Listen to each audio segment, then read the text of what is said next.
Hello, church history friends. Welcome. My name is Barb Walden, and it's a joy to welcome you tonight to an evening of Community of Christ history. Joining me today are my co hosts, the first being Peter Smith.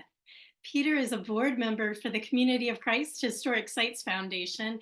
He's the co director of our annual Historic Sites bus tour, and he's joining us tonight from the great state of Michigan. Welcome, Peter. In addition to Peter, we also have Lexi Frazier here. Lexi is a former student in the Alma Blair internship program, and she is joining us from Iowa. Welcome, Lexi. And last, we have Seth Bryant joining us from Kirtland tonight. Seth is a former board member for the Historic Sites Foundation. He's the former site director at the Kirtland Temple, and he's the current editor of John Whitmer Books. Seth will also be serving as our main host tonight. Thank you, Seth. It's good to see you.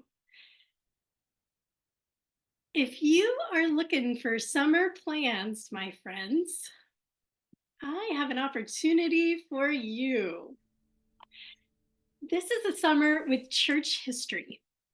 Oh, well, here we are. It's a summer involving church history. The Community of Christ Historic Sites are currently recruiting for the Alma Blair internship program.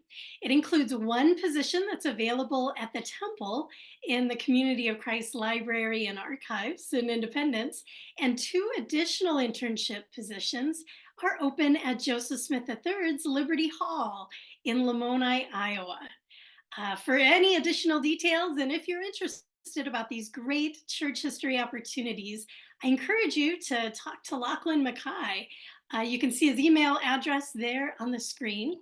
And fun fact, our speaker this evening, Michael Nielsen, is a former intern. He served in Nauvoo and Kirtland each summer and will be serving this summer in Independence. So we are sure excited about that. Now, friends, we wouldn't be able to fund the summer internships or host lectures like tonight's program without your generous support. Your donations for the spring lecture series go to developing new educational programs. As I mentioned, they fund the Alma Blair internship program. They support the expansion of oral histories, and they ensure that we can continue providing online programs like tonight's lecture series and our book series in the wintertime. These programs long into the future. You can see the QR code on the screen, and Lexi will drop the online donation link and mailing address into the chat. We thank you so much for your generous support, friends. And with that, I will turn things over to Seth to begin our great night of church history and communion history. Thanks, Barb. All right, so excited to be here with everybody. We've got a great program lined up, and Lexi is going to drop that into our chat, the schedule of tonight's events over the next hour. All right, so to introduce Michael Nielsen, who will be joining us this evening to share about his research on communion in the RLDS Church. Michael H. Nielsen is a native of St. George, Utah, and an alumnus of Dixie State, or currently Utah Tech University. And as Barb mentioned, he has like punched every every internship that he can. At least he will have by the end of this summer with Community of Christ. And then he's also worked as a docent at Silver Reef Museum in Leeds, Utah. And as an intern, I really appreciated his thoughtfulness. He is kind, and I'm just really excited to hear what he has to say tonight. So Mike does a lot of research when he's not researching. He loves to hike. Apparently loves bowling and chocolate chip cookies as well. So I'm going to turn things over to Mike. We're so thankful to have you and ready to hear your latest discoveries in church history. Well, thank you, Seth, for those kind words, and I can't imagine myself asking for any more. So thank you very much, and thank you, Barb, for this opportunity, and for everybody that chose to listen to a lecture via the web. I don't know if a lot of people would consider that to be the best use of their time on a Thursday night, but the nerds of us that are out there hopefully will take some benefit from this presentation. So I have a PowerPoint that I'm going to share, and this presentation is based off of some research and writing that I did for a paper that will eventually be published in Journal of Mormon History at the end of the year, it looks like. And it didn't really start off that way. I didn't set out in my mind, okay, I'm going to get this paper published about the Lord's Supper and the early reorganization. It was kind of more of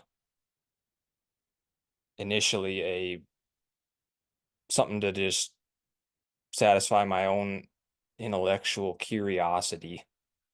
And then it morphed into something much bigger and longer in terms of time taking to research and write and rewrite. But that's what the paper's called, is the Lord's Supper in the early reorganized Church of Jesus Christ of Latter-day Saints. And I include this image courtesy of the Library Archives and Independence. It's a communion cup. I have a few details about it. Communion cup used in the Summerfield Road branch, Birmingham, England. Apparently there's another one. 2 silver cups at one time were cared for and polished by F. Henry Edwards when he was branch custodian, given to the general church when the Summerfield branch was disorganized. This information was provided by F. Henry Edwards personally.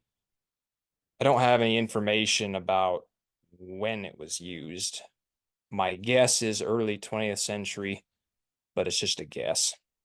So my own personal background, I am not a Community of Christ member, but I have worked for the church and I sympathize with many of the general principles of Community of Christ, such as the enduring principles that I'm sure most, if not all of us, know about. And so I kind of have holy envy for Community of Christ in some ways. And so I mention that to show that my perspective about the topic, that it's an outsider's perspective. And so that might be good for people to know in case they're wondering during or after the presentation. And I just would like also to make a few acknowledgments in general. I could name specific people and institutions who have greatly aided me in constructing this paper and hence this presentation. This is not an endeavor that one can do isolated from anybody and everybody else. It's crucial to draw upon the experiences of others, the know-how of others, the property and papers of institutions and libraries and so on and so forth. And so, like I said, I could name names, but you know who you are. And thank you, thank you, thank you for helping me find what I need, to look for things, and to continue in that search as well, because history is a continual dialogue, a continual search. And so my deepest thanks and gratitude. Let's talk a little bit about terminology first off. I think today, Community of Christ, the most common terms for the Lord's Supper are often communion or sacrament of communion. But the period in which I researched, the early reorganization, roughly 1860s to 1910s. I think the most common terms are sacrament, sacrament of the Lord's Supper, or the Lord's Supper are the most common. I think it's because of the LDS legacy, the Doctrine and Covenants, and just that. But as time goes on into the 20th century and of course the 21st century, that language is not as prominent or as connected to how the church views the sacrament, or it's not as meaningful, or it's not as pertinent. And so, not that this is a big deal, it's just kind of a clarification to start off with, because looking at the sources, you'll see a lot of references to just sacrament or sacrament of the Lord's Supper. So just a clarification. And I guess in a way, one of the, like I mentioned, intellectual curiosity about the topic, and I was reading in a textbook, Introduction to Christian Worship by James F. White. This is the 4th edition. Was published last year, and it says at the very beginning of a chapter on the Lord's Supper, the Eucharist is the most distinctive ritual practice of Christian worship. Pretty bold statement, but also pretty accurate. I think there's very few, I can think of like the Salvation Army and maybe some Quakers that don't observe some sort of Eucharist or the Lord's Supper or sacrament of communion practice in their religious tradition. And so it's a universal Christian practice, and yet it's one that can easily be routinized and mechanical in terms of how we go about doing it and talking about it. And so I guess that's what part of what led me to really excavate more deeply about why did the 19th century, early 20th century reorganization think or do about the Lord's Supper as they did. And there's really only so much source material for some questions. And some questions we just have to shrug our shoulders and say we don't know. But more on that later. But at the beginning of my paper, to kind of segue into this presentation, I'll start by referring to a paragraph in my paper. When broaching the subject of the 19th century reorganized church, the Lord's Supper is not among its primary ecclesiastical distinctives. In spite of this, or perhaps because of it, studying the Lord's Supper as performed in the early RLDS Church can help one understand a mainstay in the faith's spiritual life. Peter Judd, Community of Christ leader, laid a foundation in 1978 in his study of church sacraments. I think there was a revised version of it in the 90s. Judd devoted a chapter to the Lord's Supper in which aspects of historical development, scriptural analysis, and contemporary practice were intermixed. My paper builds further on that foundation in terms of historical and theological development in the latter half of the 19th and early 20th century. So I'll go through some, but not all, of the different aspects of the Lord's Supper that are in my paper. There will be some things in this presentation that I did not talk about in my paper, perhaps because they were afterthoughts, but they're still interesting and important matters. So frequency. how often do we celebrate this sacrament? And I have a quote there in from the Book of Mormon. And they, the church, did meet together oft to partake of bread and wine in remembrance of the Lord Jesus. Well, how often or frequently is oft? And in the early reorganization, that question is not answered in a definitive manner. Simply, there was a variety of opinions and practices that were had depending on where you were at, who was in charge. There's a district conference in 1884 in Northwest Missouri that requested a church general conference to speak authoritatively on the subject of partaking every week. But there's no evidence that that ever happened. The Saints Herald 2 years earlier, 1882, says the church has not by resolution, rule, or statement fixed the time to be covered by this word often, but has, as we believe wisely, left the matter to be determined by the circumstances and condition of each and every branch. And so it differed from congregation to congregation. There was one report about a branch in Iowa that had neglected the Lord's Supper for more than a year, I think it was. Probably leadership was in disarray or something like that.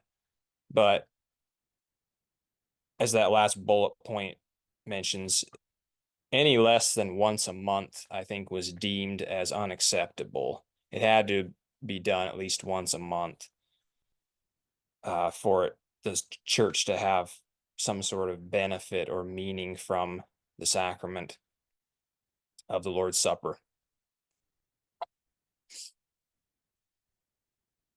So you can see this chart here shows some different congregations of the reorganization and the frequency with which they partook of communion. So Plano, Illinois, monthly; St. Louis, Missouri, weekly; Boomer Branch in Iowa, every other week; Flat Rock, Alabama, twice a month; Atchison, Kansas, twice a month.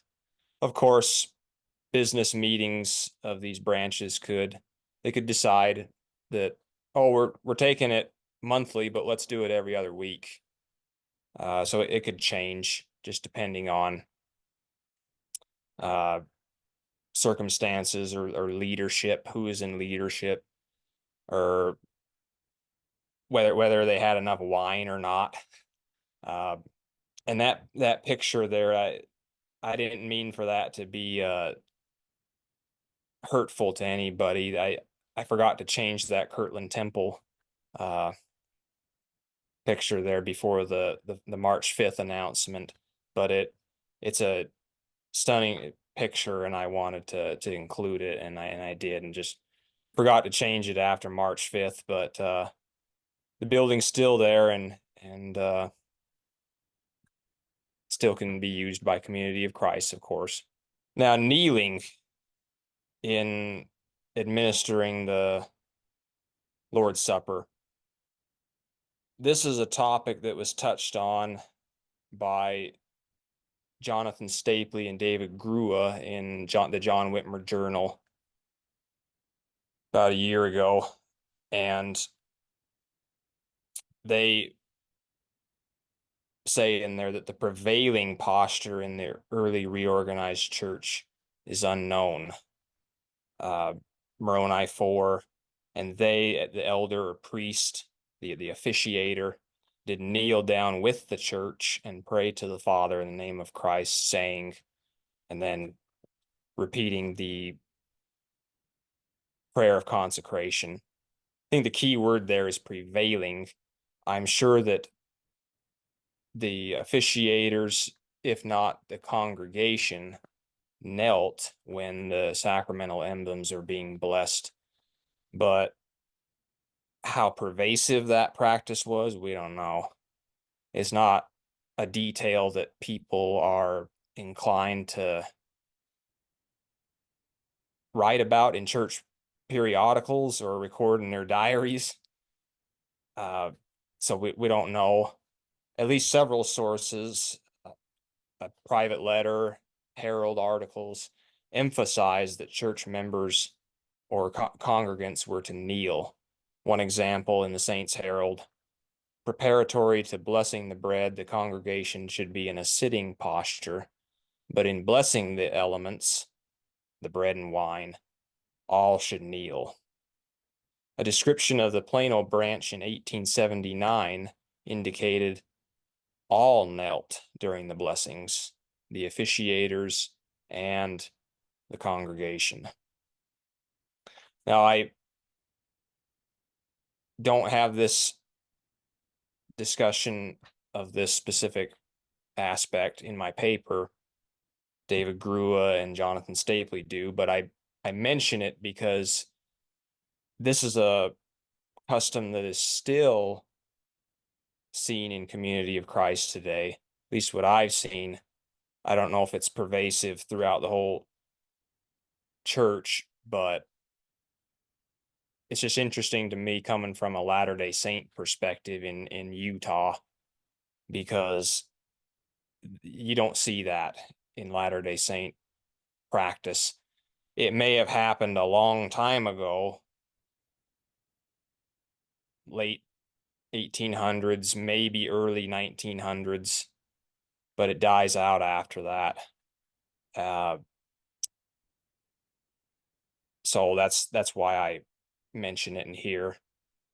And it's kind of an interesting custom because some people would associate the kneeling with adoration of the bread and wine as being the body and blood of Christ. But I don't think that that is too big of an issue in the early reorganization, because the bread and wine are emblems. They're not, they don't take that language literal. It's not the literal body and blood of Christ, but we'll get to that. Now, this is a photo that I did not find. This comes from George Farnell in Alabama. Thank you, George. And while it's a little bit out of the chronological frame of my research, it's close enough to include it. And I'm sure that many people will appreciate seeing this. It is a photo of an RLDS congregation in Mobile, Alabama, somewhere around 1920, and in a building that the church no longer owns, but there's clearly the officiators there at the front and the congregation waiting for the emblems to be blessed. And in the next photo, you can see the officiators are kneeling, but it doesn't look like the congregation is. They're still sitting in their seats. So they're not kneeling, but maybe other congregations are. But photographic evidence. So thank you again, George, for sharing these images. I think images like these are rare, and I haven't really found much in terms of images. I would love to see something from the 19th century, whether it's something similar to these photos, or it could just be a bread tray or a common cup. Everything I've come across has been early 20th century, but just a thought. The sacramental prayers found in the Book of Mormon and Doctrine and Covenants. In the early reorganization, these prayers were for the most part, read verbatim. They opened the book and they read the prayers as printed. Now, there were some exceptions to that. It's not absolutely mandated. There seems to have been, in early 19th century America, a sort of cultural aversion to fixed or formulated prayers and preaching. People read the Bible, such as in Psalm 81, open thy mouth wide and I will fill it.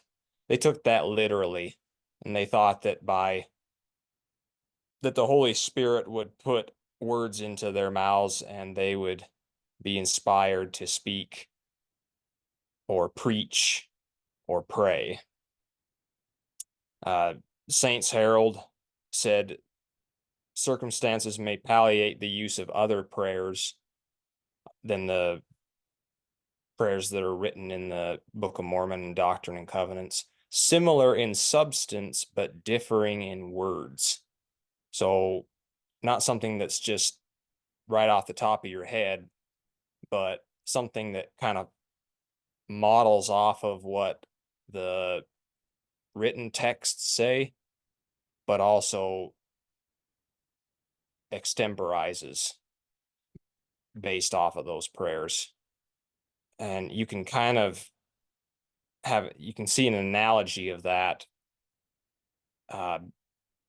when it comes to this certain verse in the Doctrine and Covenants versus the Book of Commandments. So the Book of Commandments in the italics on that fourth bullet point says, the elders are to conduct the meetings as they are led by the Holy Ghost. So very much a spirit charismatic response to how worship is to be structured and conducted. But the revision to that verse that came out in the Doctrine and Covenants adds the underlined part after Holy Ghost, according to the commandments and revelations of God. So that addition is made probably to police or structure how worship is framed or conducted, because there were too many instances of wild, unexpected, controversial things going on, and the leaders were afraid that that was getting out of hand, and so maybe Joseph Smith added that phrase in, according to the commandments and revelations of God, to kind of rein that stuff in. Joseph III gave a strong defense of the scriptural prayers in the Saints Herald, January 16th, 1892. But like I said, it doesn't seem to be absolutely mandated. And in 1897 and again in 1904, so as late as the 20th century, early 20th century, the Zion's Ensign editor, church periodical in Independence, noted that there was a laxity in reciting the written prayers. And I think the editor went on to say, well, the baptismal formula that's in the Doctrine and Covenants is never deviated from, so why should we deviate from the sacramental prayers? So that was his point in writing that. But it shows that that practice seems to have survived in an isolated way anyway into the earliest 20th century. Sacramental prayers today, of course, you can find these, well, at least this is where I first found them, being a non-member, but found them in the Community of Christ hymnal, contemporary, gender-neutral language, and a single prayer for both bread and wine. So the prayers they're modeled after, but they're not entirely thrown away. They're not just seen as useless and we should just start from scratch, but at the same time, we don't bind ourselves to them without any sort of reflection on how they can still be useful or how they're not so useful. And it reminded me of Doctrine and Covenants, section 161. Be respectful of tradition, but neither be captive to time-bound formulas and procedures. So keeping an eye on the past, but at the same time, keeping an eye on the needs and concerns of the present. And that's a balancing act, but it's one that I think is wise to do. Let's talk a little bit about theological conceptions, how we go about thinking about the bread and the wine and what they do for us or don't do for us. How symbolic is it or how literal is it? And we just briefly touched on this earlier. I think some people would argue this whole argument about symbolism or literalism or that it's anachronistic, meaning the first century Jews who knew Jesus and heard him talk about this new institution, that they didn't care about whether or not his body was the bread or his blood was the wine. But that's kind of another argument that I won't get into. But certainly people in the early reorganization are concerned about it. We'll touch on that. So on the one side, the herald throughout,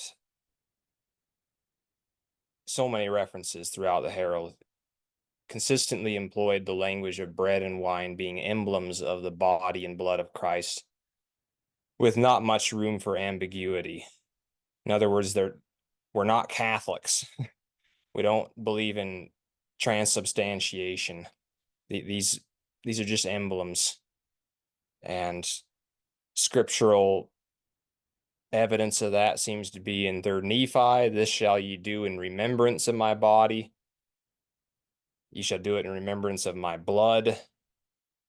And that kind of echoes some biblical language that's in 1 Corinthians and the Gospel of Luke. And on the other hand, there's this tension with the view that maybe it's there's a little more to it than that. It's not just physical food that we're eating and thinking some holy thoughts about it. One guy wrote in the Herald and said, consecrated bread and wine become the body and blood of Jesus Christ by the power of the Spirit through the priesthood and faith, and God so accepts and acknowledges it. Kind of a novel viewpoint from my research, and I don't think there was any sort of official correction to that view that came out. 3rd Nephi 8, usage of my flesh and blood in referring to bread and wine. He that eateth this bread and eateth of my body, you drink this wine, you drink it my blood. And again, from 3rd Nephi, kind of echoing that language that you see in John chapter 6. And of course, the response of the people in there, how can we eat this man's flesh? How can we drink his blood? So there's this tension there.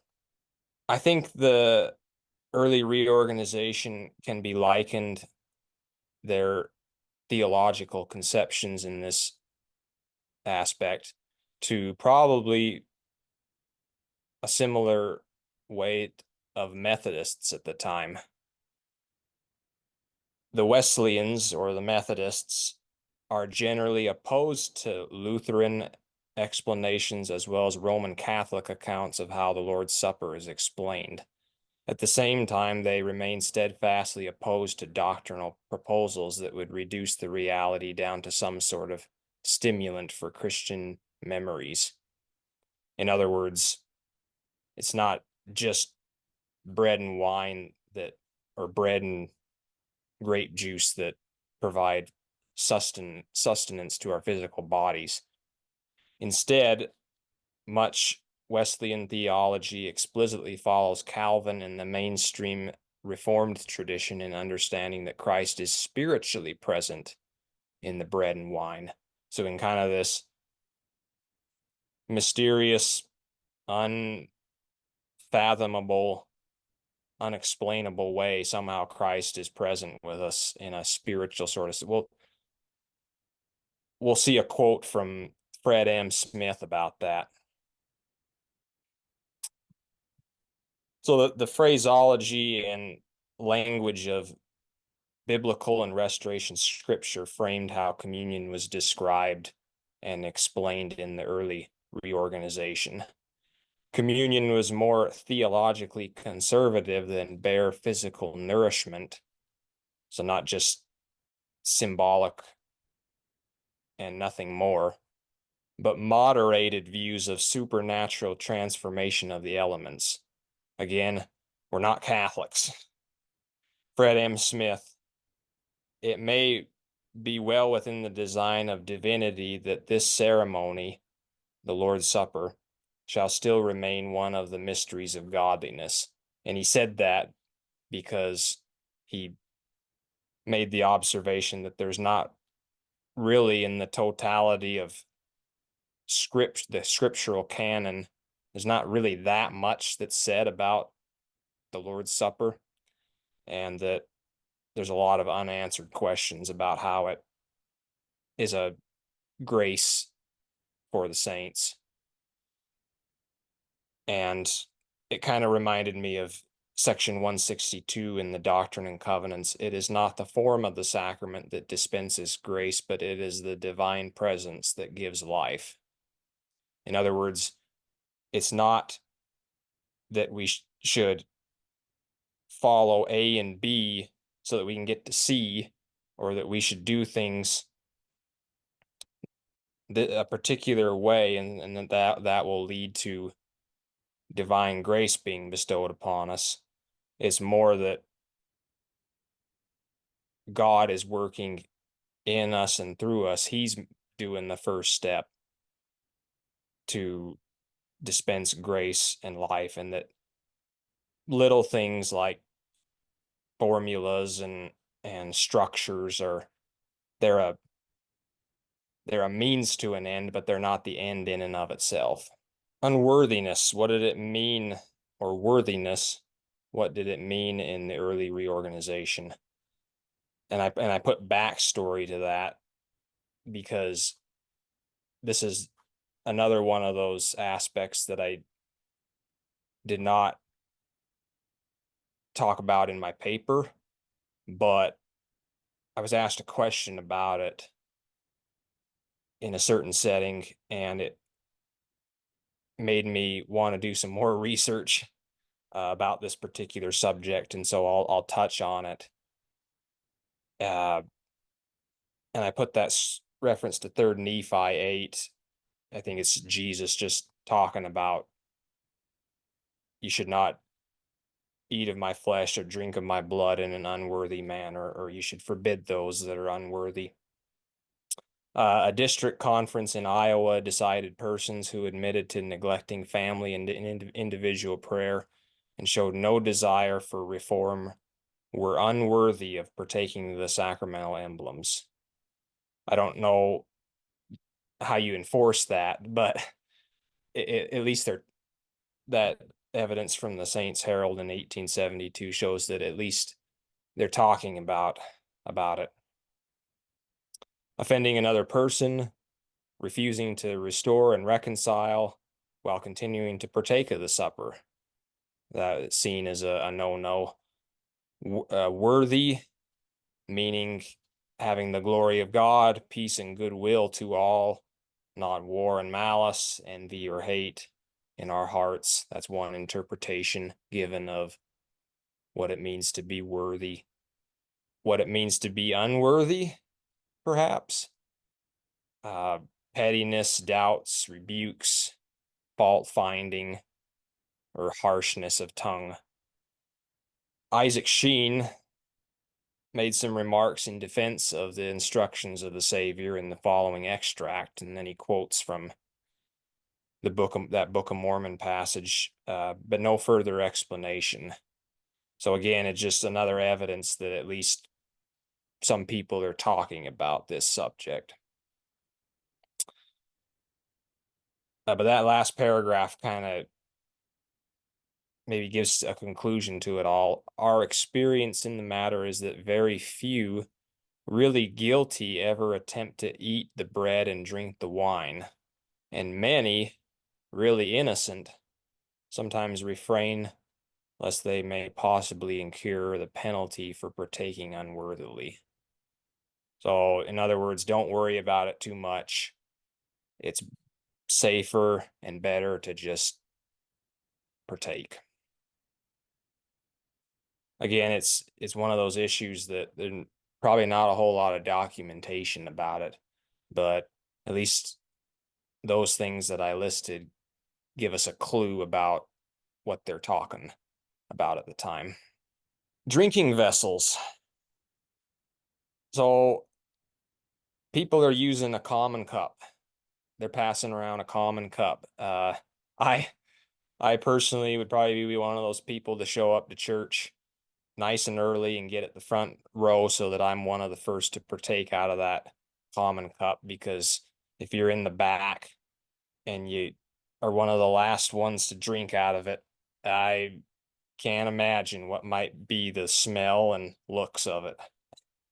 But common sacramental cup, that's the custom of the time, and it's really a custom that goes back a long time. In fact, you can still find Christian churches that'll offer that option to people, the common cup. And when individual cups were piloted in the final days of the 19th century and early days of the 20th, because of this wider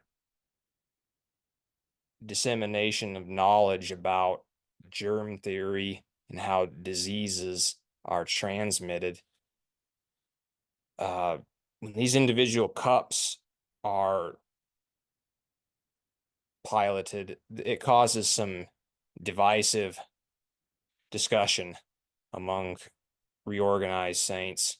And Joseph Smith III being one of them, he opposed individual cups, and he had used a common cup all of his life, and he loved the symbolism that a common cup gave to people, this idea of we're all drinking out of the same cup, so we're all partaking of the one blood of Christ. We're all partaking unitedly, whether we're rich or poor, black or white, whatever. There was a Cleveland, Ohio newspaper editorial that was reprinted in the Saints Herald in 1895, which called individual cup advocates pseudoscientists. And Joseph III gave his approval to that. And he said, don't worry about it. If you're there to partake of the consecrated wine, you're doing it to the glory of God and for your own grace, and you're going to be fine. You're not going to get sick over it. God's not going to let that happen to you. Probably still some people that think that today. You're not going to get harmed by it. So when Joseph III, your president of your church, is against it, probably a lot of other people are going to be opposed to it as well.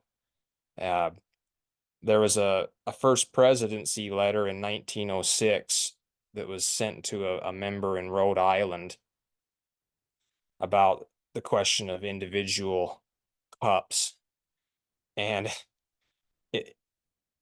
it's kind of sarcastic in its tone. It said, "Oh, if you're going to have individual cups, you may as well have individual plates as well, individual plates for the bread."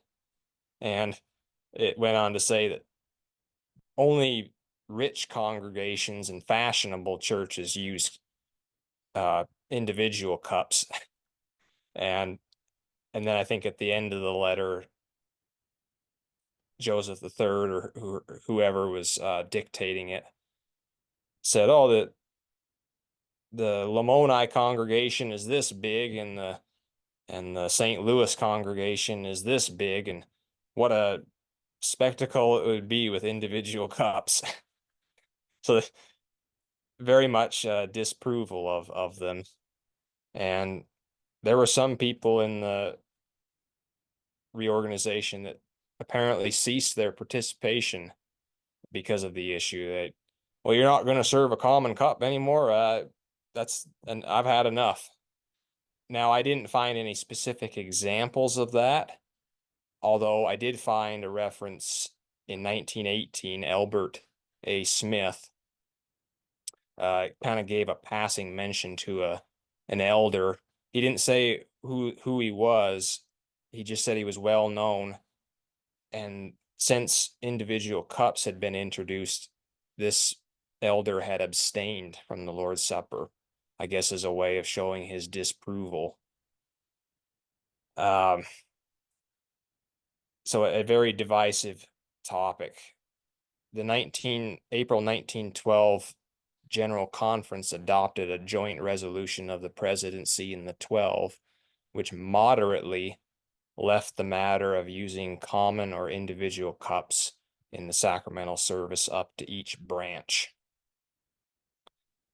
So depending on which congregation you went to, they might be serving individual cups, they might be serving a common cup. I did find another reference to people who, if they found out that there was a congregation nearby that was using a common cup, and maybe their own congregation was using individual cups, they'd say, "Oh, we're going to go to such and such place because they use a common cup. We don't want anything to do with those individual cups." But time went on.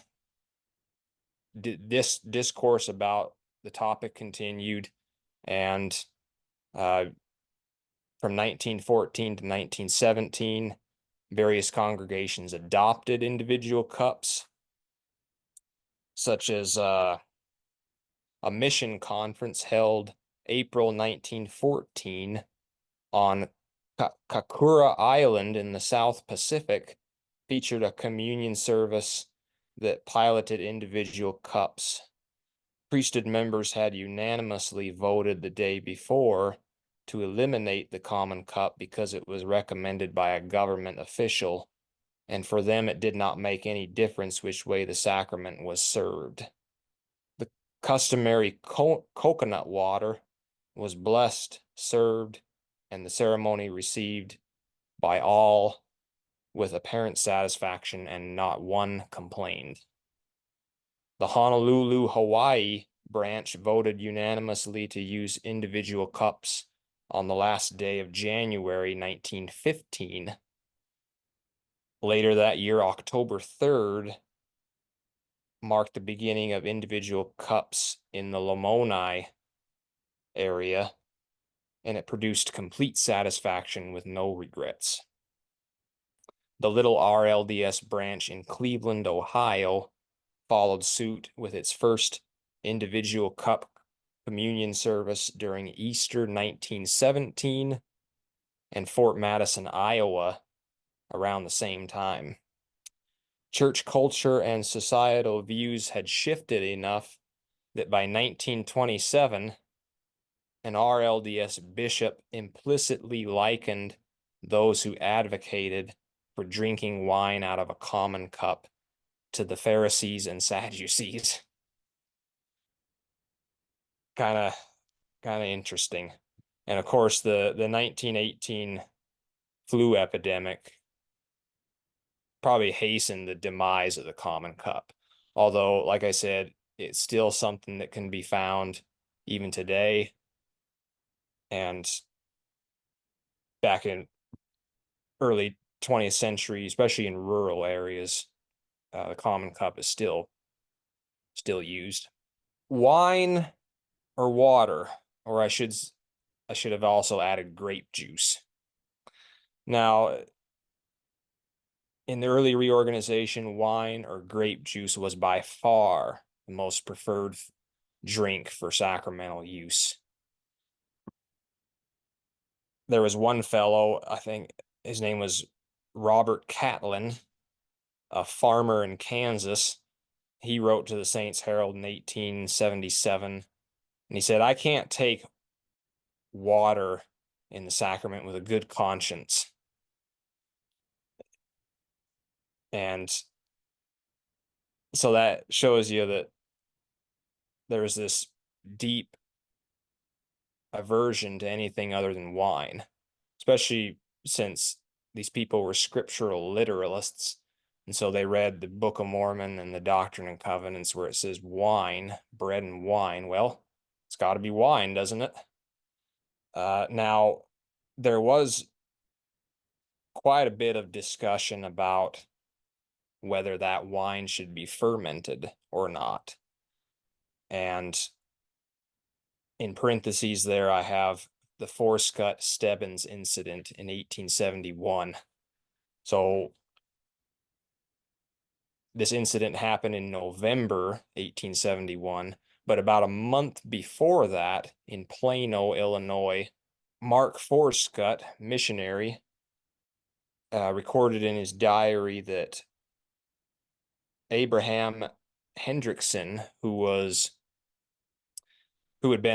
he had been baptized a Latter-day Saint even before the martyrdom, and he lived in I think the 1870 census said he lived in Little Rock, Illinois. But that Hendrickson and Isaac Sheen got into a heated argument on the question of fermentation. So that was October of 71. A month later, November 1871, Henry Stebbins, church leader, visited Plano, and during a sacramental service, he noticed the unconsecrated wine consisted of raisins. His co-administrator, Mark Forscutt, recorded in his diary, "Stebbins privately asked me to bless the wine, as he could not, if he should bless it, call it anything but water." Due to this incident, apparently, Forscutt attended a council meeting the next day that, among other matters, discussed whether to use ordinary wine or raisin wine. So the Saints Herald had mentioned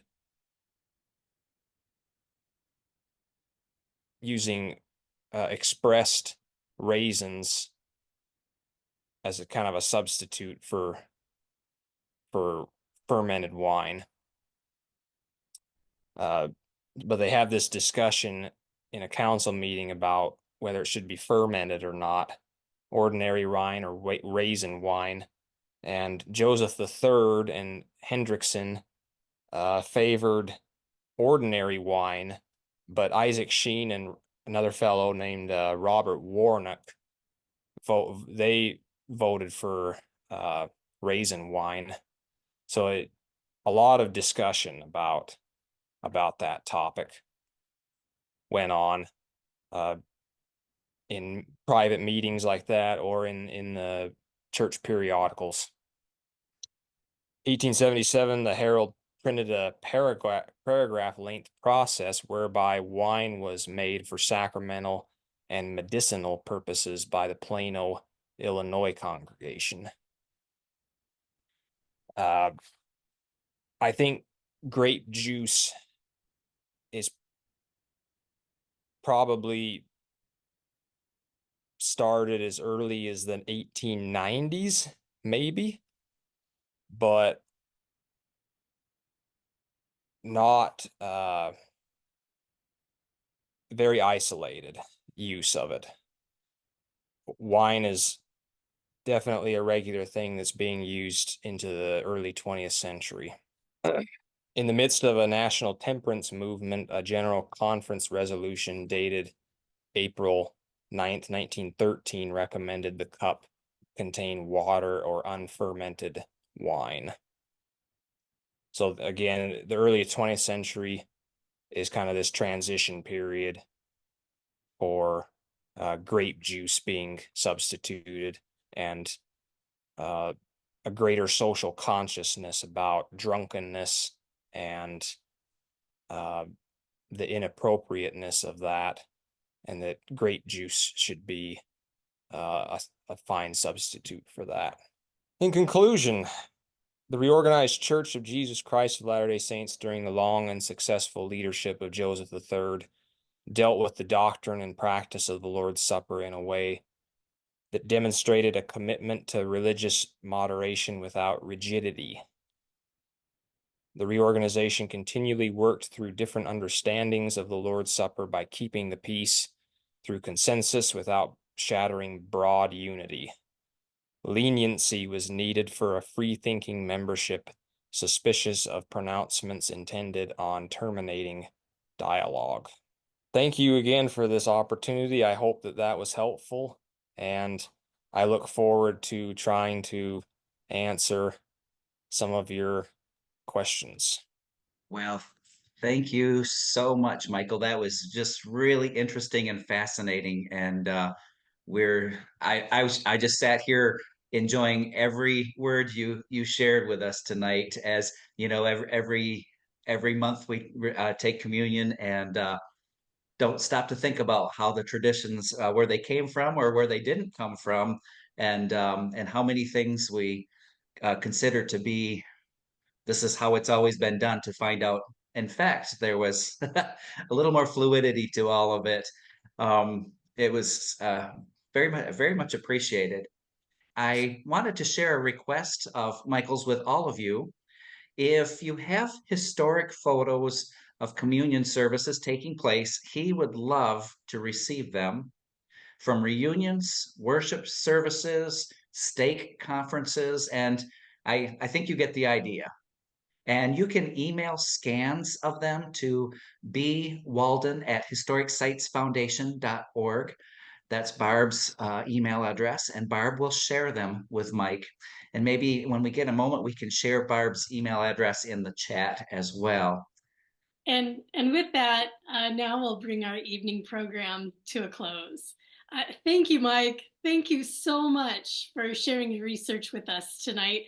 Who knew there was so much to learn about communion and Community of Christ history? I look forward to hearing more about your research after you spend a summer in the church archives. Who knows what you'll uncover after your time in Independence. I also want to give a big thank you to Peter and Lexi and Seth for helping out behind the scenes and making it all look so easy. We apologize that we lost Seth for a little while. The internet connection in Kirtland is about as good as it was in the 1830s, I understand. So Seth, we're sorry we missed you, but we hope we'll get you back next week. And lastly, we share our thanks to all of you, our dear friends in the audience, for your love of a good story and for generously supporting the Community of Christ Historic Sites Foundation. We appreciate you. And I encourage all of you to tune in next Thursday on May 16th. We will welcome Peter's much older brother, Tony Chavala-Smith, to the spring lecture series. Tony's lecture is called Facing Modernity, Fred M. Smith and the Theology of the Social Gospel Movement. So be sure to follow the link that Lexi just dropped into the chat to register for the lecture happening next Thursday, May 16th at 7 p.m. Central. So until then, keep sharing your stories, keep reading your church history, take care, and have a good night.